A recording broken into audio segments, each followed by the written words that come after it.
오늘 우리에게 주시는 하나님의 말씀을 함께 봉독하겠습니다. 하나님 말씀 신약성경 로마서 1장 1절부터 7절까지의 말씀입니다.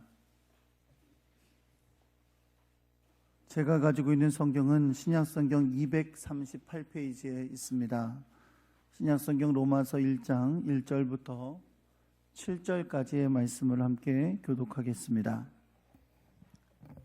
로마서 1장 1절입니다. 예수 그리스도의 종 바울은 사도로 부르심을 받아 하나님의 복음을 위하여 택정함을 입었으니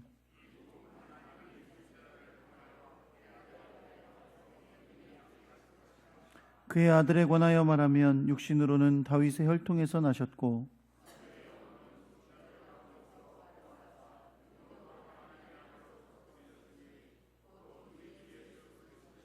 그로 말미암아 우리가 은혜와 사도의 직분을 받아 그의 이름을 위하여 모든 이방인 중에서 믿어 순종하게 하나니. 함께 읽습니다. 로마에서 하나님의 사랑하심을 받고 성도로 부르심을 받은 모든 자에게 하나님 우리 아버지와 주 예수 그리스도로부터 은혜와 평강이 있기를 원하노라. 아멘.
기도드리겠습니다. 사랑과 은혜 하나님 아버지, 하나님의 뜻과 귀한 인도하심 가운데 우리 최애미 귀한 자매님을 우리 교회에 보내주셔서 감사드립니다.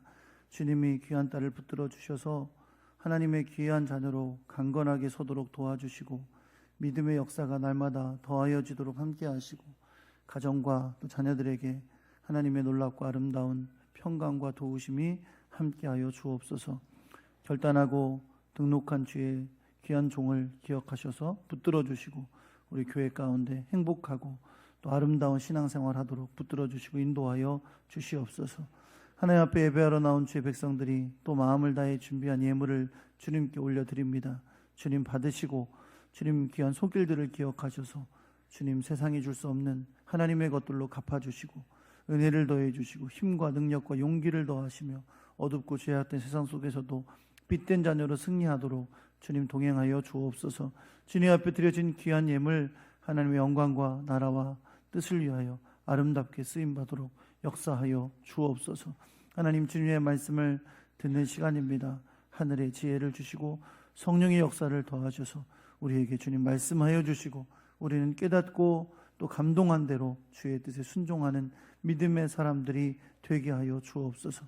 우리 주 예수 그리스도의 이름으로 기도합니다. 아멘. 할렐루야. 옆에 계신 분들하고 인사하겠습니다. 잘 오셨습니다. 사랑합니다.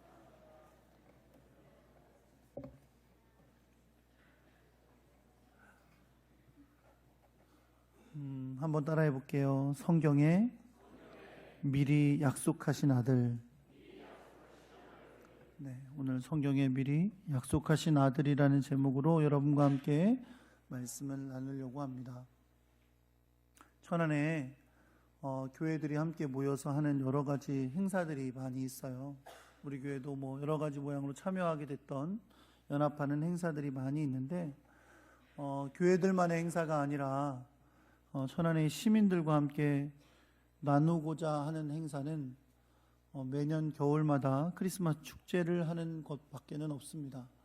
올해 벌써 4번째로 맞이하고 있는 천안세계 크리스마스 축제인데요. 천안의 대표적인 대형교회 목사님들이 함께 모여서 천안의 건전하고 아름다운 크리스마스 문화를 전파하고 또 원도심을 살리는 이웃을 위한 섬김을 실천하자라는 의미로 4년 전부터 시작을 했고 올해도 이제 어제 개막식을 시작으로 연말에 이 행사를 하게 됐습니다. 우리 작년에는 우리 교회 김초희 아나운서가 개막식에 사회를 보면서 추워서 벌벌 떨었었어요. 네, 작년에 진짜 추웠거든요. 네, 그리고 또 이 아나운서들은 아나운서 복장이 있어서 막 위에 두꺼운 거 입고 할 수도 없으니까 많이 고생을 했는데 올해는 어제 보니까 그렇게 많이 춥지는 않더라고요. 그래도 어제는 티브로드 방송국에서 이제 섭외를 한 아나운서가 사회를 봤는데 추위에는 좀 덜 떨었는데 어제는 굉장히 어려운 일이 많았어요. 어떤 어려움이 있었냐면 행사를 진행하면서 이제 점등식을 하려고 하는데 아니 웬 이렇게 도의원들하고 시의원들이 많이 온 거예요. 도의원들은 초청도 안 했거든요. 시의원들은 초청장을 다 보내긴 했는데 온다는 사람은 별로 없었어요. 그런데 도지사, 그다음 지금 시장이 없어서 시장 대행, 교육감 이런 분들은 우리가 전등자로 초청을 했으니까 오셨는데 초청도 안 한 시의원, 도의원들이 얼마나 많이 왔는지 몰라요. 근데 더 놀라운 일은 다 이름을 불러달라는 거예요. 다 이름을 한마디씩 불러달라고 하는 거예요. 그래서 아니 근데 그것도 한 번에 오는 것도 아니에요. 하고서 다 정리해놓으면 5분 뒤에 또 와. 또 한 명 왔다고. 조금 있으니까 또 와요. 점등식 끝났는데 늦게 온 사람이 있다고 이름 한번 불러달라고 그러고 막 그러는 거예요. 제가 막 계속 받아다가 아나운서에다 갖다 주고 막 그랬는데 아나운서 당황스러워가지고 이걸 막 적다가 도대체 이름도 또 막 헷갈리잖아요.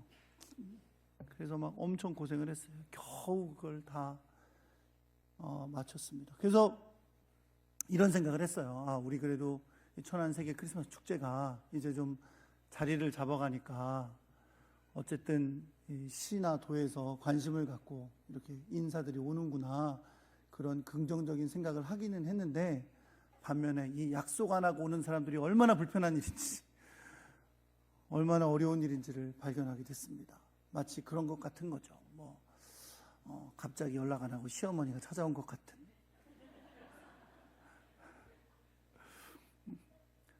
그런 아주 복잡한 일이 어제 있었습니다. 사랑하는 성도 여러분, 우리가 이제 대강절 3번째 주일을 지내고 있어요. 오늘 일부 예배를 끝나고 나왔는데 어떤 자매님이 저한테 목사님 3번째 주에는 무슨 촛불입니까? 이렇게 물어보시는 거예요. 제가 갑자기 물어보시니까 생각이 안 나는 거예요. 가만히 있어봐. 소망이든가? 그랬더니 알아서 찾아볼게요. 그러고 가시더라고요. 제가 예배 끝나고 찾아봤어요. 저도 이걸 자꾸 잊어버려요. 매년 막 이렇게 매년 얘기를 하는데도 매번 잊어버립니다. 우리 오늘 세 번째 촛불을 켰는데요. 첫 번째 촛불이 뭐였어요? 소망이었죠. 두 번째 촛불은 제가 지난주에 안 가르쳐 드렸어요. 두 번째 촛불은 평화의 촛불입니다. 오늘 세 번째 촛불은 사랑의 촛불이라고 불리는, 예수 그리스도께서 우리에게 사랑을 베풀어 오셨음을 기억하는 촛불입니다. 여러분, 왜 그냥 성탄절 맞이하면 되지, 왜 대강절이라는 걸 4주나 만들어 놓고 성탄절이 오면서 대강절을 지나가게 하느냐? 이건 의미가 있어요. 이름 자체가 내려오심을 기대한다라는 뜻의 대강절이잖아요. 그래서 예수님은 어느 날 갑자기 오신 게 아니라 하나님께서 이미 구약 성경에서 여러 선지자들을 통해 보내시겠다고 약속하신 분이셨어요. 그래서 그분을 기다렸거든요. 이스라엘 백성들이. 그 기다리던 분이 오셨음을 기억하기 위해서 4주간의 대강절을 통해서 기다림을 통해 약속하신 대로 오셨던 예수님을 기억하는 것이고요. 우리는 주님이 분명 다시 오신다고 하셨으니까 다시 오실 주님을 기다리는 마음을 되새기자라는 마음으로 대강절을 4주를 보내고 있는 겁니다. 그 옛날에 예수님의 탄생을 기다리던 자들과 또 주님의 다시 오심을 기다리는 우리들에게는 공통점이 있어요. 그건 뭐냐면, 주님이 분명 오신다고 약속하셨었는데, 약속하시긴 했는데 언제 오신다고는 말씀하지 않으셨었다는 거죠. 첫 번째 오실 때도 마찬가지예요. 구약의 선지자들을 통해 메시아를 보내주시겠다라고 주님이, 하나님께서 약속을 하셨는데 사실 언제 올 것이다 라는 것을 말씀하시지 않으셨었거든요. 만약에 언제 올 걸 하나님께서 정확히 가르쳐 주셨다면 나사렛에 오신, 베들레헴에서 나시고 나사렛에 자라신 그 예수님을 많은 사람들이 받아들일 수 있었겠죠. 왜? 약속하신 그때 오신 분이니까. 우리가 겉보기에는 우리가 기대한 건 아니어도 그래도 약속하신 그때 오신 분이니까 충분히 받아들일 수도 있었을 거예요. 그런데 언제 오실지 모르고 있었으니까 그분의 오심을 충분히 믿지 못하고 받아들이지 못한 자들이 많았던 거죠. 또 다시 오신다고 하신 예수님도 분명히 다시 오신다고 약속하셨고, 성경의 여러 곳을 통해서 다시 오심을 우리에게 알려주셨지만 우리는 사실 예수님이 언제 오실지 알지를 못합니다. 그럼에도 불구하고 우리는 주님을 기다려야 될 줄 믿습니다. 그리고 주님을 준비함으로 기다리는 여러분과 제가 되기를 우리 주 예수 그리스도의 이름으로 축원합니다. 오늘 저는 성경에 미리 약속하신 대로 오신 예수 그리스도께서 약속하신 대로 다시 오실 것을 기억하며 우리가 같이 소망으로 기다려야 한다는 것을 함께 나누는 귀한 시간이 되기를 우리 주 예수 그리스도의 이름으로 축원합니다. 오늘 여러분과 제가 읽은 성경의 본문 말씀은 로마서예요. 그렇죠? 로마서는 로마 교회에 보낸 편지라는 건데요. 이 사도 바울이 로마나 여러 교회에 편지를 쓸 때는 그 편지의 형식이 헬라 문화의 편지 형식을 따라 쓴 겁니다. 그리고 그 헬라 문화의 편지 형식의 가장 중요한 특징은 뭐냐면, 앞에 서문이라고 해당되는 그 앞에 부분에 인사말과 축복이 담겨 있을 뿐만 아니라 전체 내용을 암시하는 내용이 담겨 있다는 거예요. 그래서 제가 미국에서 공부할 때 칼빈 신학교에 제프리 와이마라는 유명한 신학 교수님이 계셨는데, 그 교수님은 이 편지의 서문에 해당되는 것을 전체 편지 내용을 암시한다 그래서 그림자와 같다라고 표현하셨던 적이 있습니다. 그래서 이 서문을 이해하는 것이 굉장히 중요하고 의미가 있다는 거죠. 그 안에 로마서 전체의 주제가 담겨있기 때문에 그렇습니다. 편지의 서문에 빠지지 않고 등장하는 것이 뭐냐면, 누가 이 편지를 쓰고 있는가, 그리고 이 편지를 받는 사람은 누구인가 라는 거예요. 먼저 여러분, 발신자는 나중에 얘기하고요, 수신자가 누구인가, 누가 이 편지를 처음으로 받고 있는 수신자인가를 살펴보려고 하는데요. 우리는 이 편지의 수신자가 로마 교회의 성도들이라는 것을 알고 있습니다. 어떻게 아세요? 어떻게 아세요? 성경이 로마서니까. 로마서니까 알고 있는데 사실은 이 로마서는 미리 정해져 있는 게 아니고 편지의 내용을 보고 사도 바울이 로마에 보낸 편지라는 것을 알게 된 것인데요. 오늘 7절의 말씀에 보니까 이 편지의 수신자들을 사도 바울이 축복하면서 이렇게 부르고 있어요.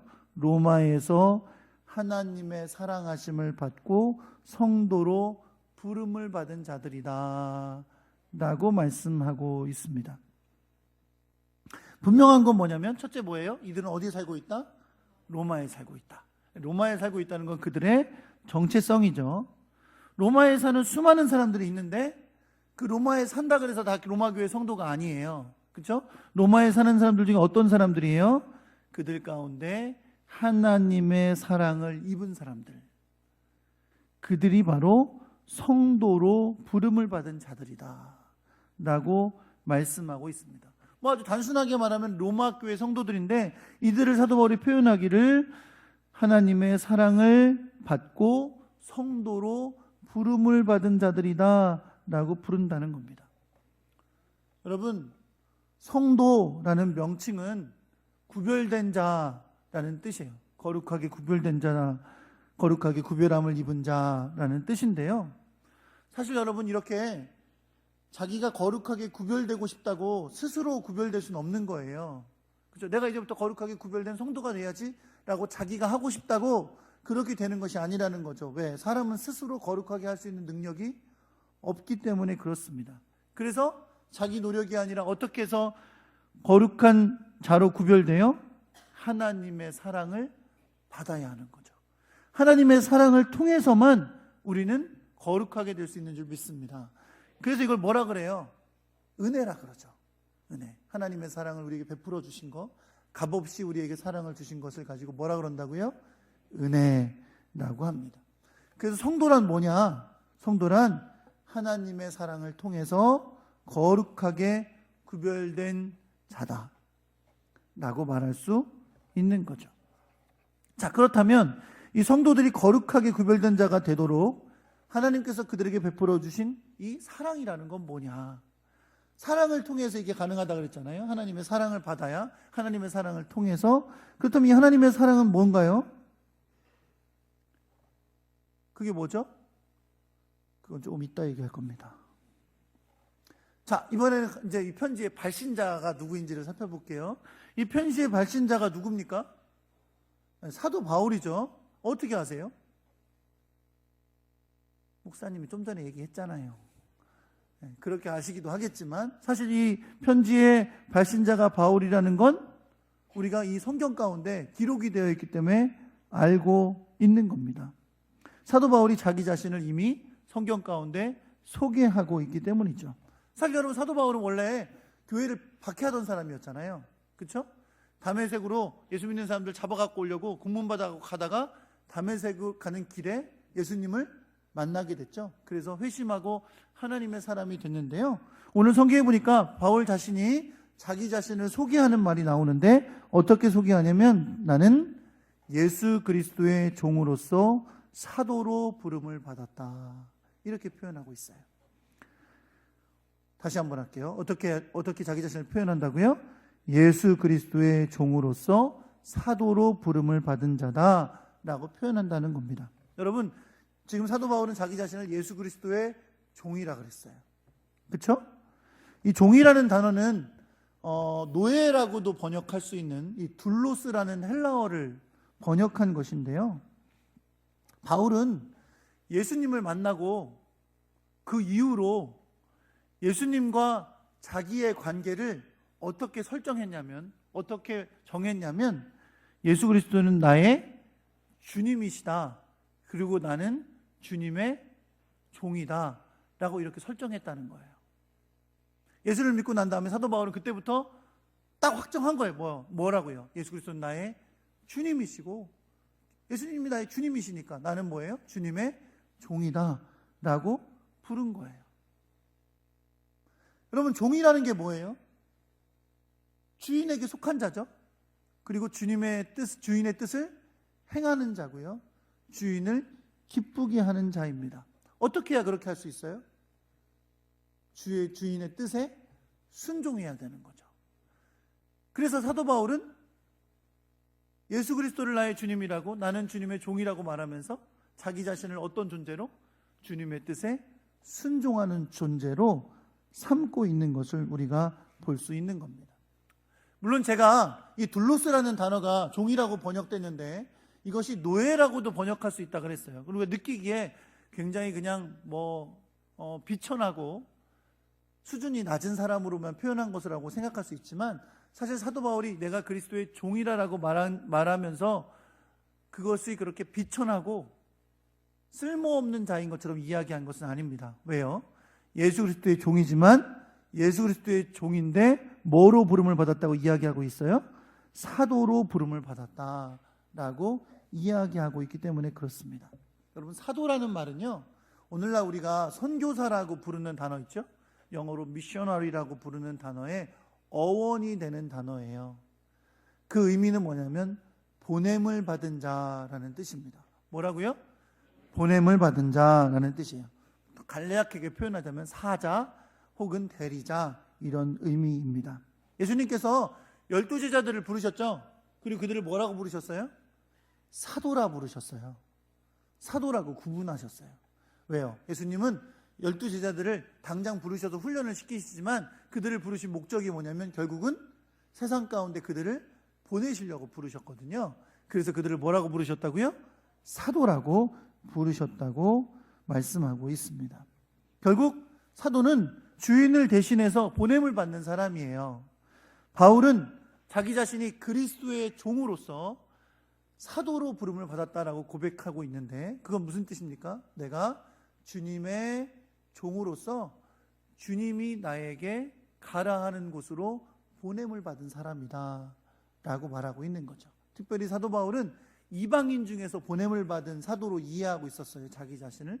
그래서 예수님이 나의 주인이시니까 주인이 가라는 곳으로 가는 사도다, 나는 보냄을 받은 사람이다 라고 자기 자신의 사명, 사도적인 사명을 이해하고 있었던 겁니다.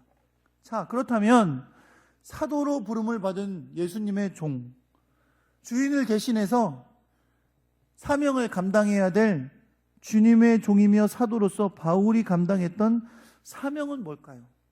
사도로 부름받아서 가야 했던 그 사명은 도대체 무엇을 위한 것이었냐는 거죠. 그것이 1절 하반절에 나오고 있습니다. 1절 하반절에 뭐라고 기록해요?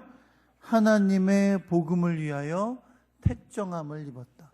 예수 그리스도의 종으로 사도로 부르심을 받아 하나님의 복음을 위하여 택정함을 입었다라고 말씀하고 있습니다. 그러니까 바울이 사도로 구별돼서 보냄을 받았는데 뭘 위해 보냄을 받았다고요? 하나님의 복음을 위해서 보냄을 받았다라고 말하고 있는 겁니다. 그렇다면 사도 바울이 보냄을 받았다는 목적이 되는 그 하나님의 복음이라는 게 뭐냐는 거죠. 사도 바울이 예수 그리스도의 종으로 보냄받은 사도로 헌신하게 된 그 하나님의 복음이라는 게 뭐냐는 거예요. 그 복음이 뭡니까? 바로 예수 그리스도라는 거예요. 할렐루야. 네. 다시 한번 할게요. 그게 바로 예수 그리스도라는 겁니다. 네. 조금 더 크게 하면 참 좋을 텐데. 결국 우리는 로마 교회에 보내는 사도 바울의 편지인 로마서가 뭐에 대한 것이라는 걸 이제 알게 되냐면, 예수 그리스도에 관한 복음이구나 라는 것을 알게 돼요. 제가 아까 이 서론에 나오는 이야기가 전체 로마서의 그림자라 그랬잖아요. 그렇죠? 여기서 말하고자 하는 것이 바로 그거예요. 이제 사도 바울은 로마 교회에 이 긴 편지를 쓰는데 그 핵심 주제로 삼고자 하는 게 뭐냐면 예수 그리스도가 우리의 복음이다 라는 것을 전하려고 하는 겁니다. 여러분과 저는 오늘 본문을 통해서 이 예수 그리스도가 누구신지를 살펴보려고 하는데요. 오늘 본문에서의 핵심은 뭐냐면 예수 그리스도는 성경에 미리 약속하신 아들이었다라는 사실입니다. 다시 말하면 뭐냐면 예수 그리스도의 오심은 이미 하나님이 계획하신 일을 이루신 것이라는 거예요. 예수 그리스도의 오심은 하나님이 계획하셨고 당신의 백성들에게 이미 약속하셨던 거라는 거죠. 그 일을 이루기 위하여 예수님이 오셨다는 겁니다. 한마디로 말하면 예수님은 하나님의 백성들이 약속을 믿고 기다리던 분이었다는 겁니다. 이전의 말씀이 이것을 이렇게 밝히고 있어요. 이 복음은 하나님이 선지자들을 통하여 그의 아들에 관하여 성경에 미리 약속하신 것이다 라고 말씀합니다. 한번 따라해 볼게요. 이 복음은 선지자들을 통하여 그의 아들에 관하여 성경에 이미 약속하신 것이라. 할렐루야. 하나님은 많은 선지자들을 통해서 이미 그리스도를 통해 행하실 구원의 일들을 예언해 주셨어요. 그 일을 이룰 것이라고 주님은 약속해 주셨습니다. 이 그리스도가 바로 누구예요? 하나님의 아들이고, 이 하나님의 아들 예수 그리스도가 바로 뭐가 돼요? 복음이 된다는 거예요. 하나님의 아들 예수 그리스도는 구약에 약속하신 대로 다윗의 혈통에서 나셨습니다. 사무엘하 7장 16절에 보면 하나님은 나단 선지자를 통해서 다윗에게 약속을 해주셨어요. 축복하시면서 약속해 주셨는데 뭐를 약속해 주셨냐면 내 집과 내 나라가 내 앞에서 영원히 보존되고 내 왕위가 영원히 견고하리라 라고 약속해 주셨어요. 이 왕위가요, 물론 여러분 다윗의 후손들이 계속해서 유다 왕국의 왕이 돼요. 왕위를 빼앗기지 않고, 물론 그것도 성취되었지만 사실 그것만을 말씀하신 게 아니고 이 땅에 영원한 왕으로 오실 예수 그리스도가 다윗의 후손으로 나실 것을 말씀하여 주신 거죠. 그걸 여러분 뭘 할 수 있어요? 마태복음 1장 1절. 우리가 왜 성경을 아무리 안 읽어도 마태복음 1장은 좀 읽잖아요. 예? 올해는 성경 한번 읽어야지 그러면서 시작하는데 마태복음 1장 1절은 주로 읽죠. 그래서 하도만 읽다 보니까 이제 외웠죠. 그렇죠? 뭐라고 외워요? 아브라함과 다윗의 자손 예수 그리스도의 세계라. 이것도 못 외우신 양반들이 있네. 아브라함과 다윗의 자손 예수 그리스도의 세계라. 이렇게 마태복음 1장 1절을 시작합니다. 그렇죠? 예수님의 분야에서 뭐라고 표현해요? 아브라함과 다윗의 자손이다 라고 표현합니다. 하나님은요, 구약에서 약속하신 이 약속을 이루시기 위해서 비록 요셉의 씨에서 나신 건 아니죠. 왜? 예수님은 성령으로 잉태하셨고 동정녀 마리아에게 나셨으니까 요셉의 씨가 난 것은 아니지만 다윗의 가문에 속한 요셉의 가문에 예수님이 나게 하신 것을 우리는 성경을 통해서 볼 수가 있는 것입니다. 바로 예수님은 어떤 분이다? 구약에서 선지자를 통해서 약속하신 분이시다라는 걸 알려주시는 거죠.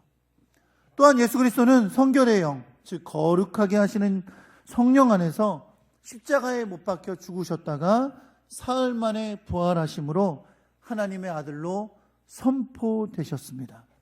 그가 바로 우리의 주님이신 예수 그리스도이신 것을 여러분 믿으시기 바랍니다. 다시 말하면 이런 거죠. 예수 그리스도는 혈통적으로는 구약에 약속하신 대로, 여러 선지자를 통해 약속하신 대로 다윗의 가문에서 나셨지만 단지 육체로 이 땅에 오신 분이 아니라 하나님의 아들로 이 땅에 오셨기 때문에 죽은 자 가운데서 부활하심으로 온 세상에 하나님의 아들이심과 그분이 그리스도이심을 선포하신 것을 여러분 믿으시기 바랍니다. 여러분, 이제 이 약속대로 오신 예수 그리스도를 믿는 자들은 구원을 받게 됐습니다. 그렇죠? 요한복음 3장 16절 말씀처럼 하나님이 세상을 이처럼 사랑하사 독생자를 주셨으니 이는 저를 믿는 자마다 멸망하지 않고 뭐를? 영생을 얻게 하십니다.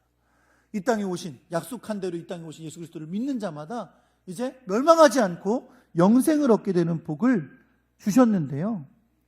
사실 성경 말씀에 의하면 이렇게 영원한 상황 가운데 있는 우리들이 예수 그리스도를 믿고 하나님의 자녀가 됐다는 건 우리에게 무엇을 뜻하는 것이냐면 우리가 이제 예수 그리스도의 소유가 되었다라는 것을 뜻하게 됩니다. 왜요? 영원히 죽을 수밖에 없는 우리를 위해 예수님께서 핏값을 주고 우리를 사셨기 때문입니다. 예수님께서 핏값으로 우리의 죄값을 치르셨다 그래서 그걸 뭐라고 표현해요? 구속이라 그럽니다. 혹은 대속이라 그래요. 대신 갚았다. 대신 속했다. 속하여 구원했다. 그래서 대속이나 구속이라고 부르는 거죠. 그러니까 예수님께서 우리를 핏값을 주고 우리를 사셨기 때문에 우리는 이제 뭐가 된 거예요? 예수 그리스도의 소유가 된 거예요. 그래서 바울만 아니라 우리도 예수님을 뭐라고 불러요? 뭐라고 불러요? 주님이라고 불러요. 뭐라고 부른다고요? 어떻게 그렇게 아세요? 우리 예수님을 뭐라고 부른다고요? 주님이라. 그럼 여러분, 우리가 예수님을 주님이라고 부르는 동시에 우리는 뭘 고백하고 있는 거예요? 동시에 주님이라고 부르면서 나도 주인입니다. 아니죠. 예수 그리스도 당신이 나의 주님이십니다 라고 고백하면 나는 뭐라고 고백하는 거예요? 나는 당신의 종입니다 라고 고백하는 거예요. 예수 그리스도 안에서 우리를 거룩한 백성으로 구별하신 성도로 부르셨다, 구원받은 성도가 되게 하셨다 라고 하는 것은 우리가 예수 그리스도의 사랑 안에서 그리스도의 종으로 택감을 받았다, 주님의 소유가 되었다라는 것을 뜻하는 것을 여러분 믿으시기 바랍니다. 사랑하는 성도 여러분, 이렇게 약속하신 대로 오신 그리스도를 믿고 구원을 받아 그리스도의 종이 된 우리들은 또한 뭘 믿고 있습니까? 분명 우리에게 약속하셨던 주님이 다시 오신다라는 것을 믿고 있는 사람들입니다. 그 약속을 믿고 기다리는 사람들입니다. 그런데 문제는 뭐예요? 언제 오실지 모른다는 거죠. 주님이 언제 오실지 몰라요. 그래서 주님은 뭐라 그러셨어요? 내가 도적같이 올 거라고 말씀하시고 우리가 항상 깨어 있으라 라고 명령하고 계십니다. 그러면 주님이 언제 오실지 모르는데 우리가 주님의 종으로 이 땅 위에 살면서, 주님의 소유된 백성으로 이 땅에 살면서 어떻게 살다가 주님을 맞을 거냐는 거죠. 성경에 많이 나오죠, 사실. 그죠? 멀리 떠났던 주인이 종에게 달란트를 맡기고 돌아오는 거, 이런 비유로 말씀하셨잖아요. 분명 우리는 약속하신 주님이 분명 다시 오실 건데 우리는 과연 주님을 어떤 모습으로 맞이할 거냐는 거예요. 그런데 여러분, 이 말 자체에 다 들어있는 거예요. 다시 오실 분은 우리의 주님이시잖아요. 그렇죠? 그 우리는 뭐라고요? 주님의 종이에요. 그럼 종이 주님이 다시 오실 것을 기다릴 때 어떻게 하면서 기다려야 될까요? 우리가 종이니까 어떻게 하면서 종의 직분을 잘 감당하면서 기다리고 있어야죠. 그게 주인 되시는 분이 오실 때에 준비하고 있는 모습인 겁니다. 종의 모습으로 기다리는 것, 종의 직분을 감당하며 기다리고 있는 거죠. 여러분, 종은 뭐 하는 사람입니까? 주님의 뜻에 순종하는 사람들입니다. 주인을 위해 사는 사람들입니다.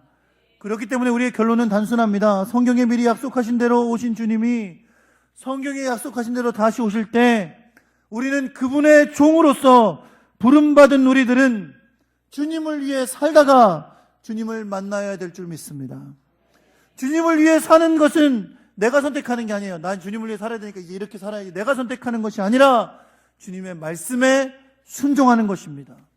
겸손히 주님의 뜻을 찾고 그 주님의 뜻에 순종하는 것이 주님의 종이, 주인 되신 주님이 오는 것을 기다리는 모습인 것을 여러분 믿으시기 바랍니다. 지난 수요일에 10년 동안 필리핀에서 사역하시다가 1년간 선교사 훈련을 다시 받으시고 케냐로 떠나시게 되는 선교사님을 뵙게 됐어요. 이분은 10년 전에 필리핀의 바기오라는 지역으로 선교하러 가셨는데요. 하나님께서 너무 강력하게 바기오로 가라고 말씀하셔서 거부할 수가 없었대요. 그냥 그분 말씀이 자세하게 다 얘기해 주진 않으시는데 이렇게 말씀하시더라고요. 여기 가도 바기오, 저기 가도 바기오, 바기오, 바기오, 바기오, 바기오 하도 하셔서 바기오로 가셨대요. 바기오, 바기오, 바기오, 바기오 하시니까 바기오로 안 갈 수가 없어서 바기오로 가셨대요. 10년 사역하고 선교사 훈련을 받으셨어요.